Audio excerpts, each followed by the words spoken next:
हवा वेगाने नव्हती, हवेपेक्षाही त्यांचा वेग होता. अन्यायाविरुद्ध लढण्याचा त्यांचा इरादा नेक होता. असा जिजाऊचा शिवबा जगात नाही तर लाखात एक होता, लाखात एक होता. सर्वप्रथम रयतेचा राजा, आदर्श राजा छत्रपती शिवाजी महाराजांना माझा मानाचा मुजरा.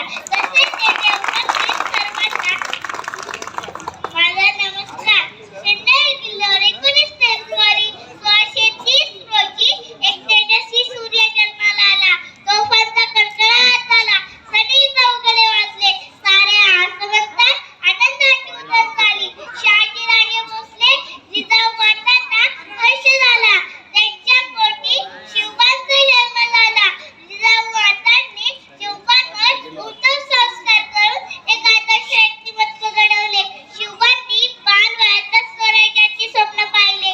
ते स्वप्न साकार करत असताना त्यांनी अनेक मोठ्या मोठ्या शत्रूंना आपल्या पायदळी तुडवले. त्यातलाच एक शत्रू अफजल खान. तर मला सांगायचं तर मी खानाच्या बाबतीत एवढंच सांगतो, तो आला नव्हता, त्याला आणला गेला होता.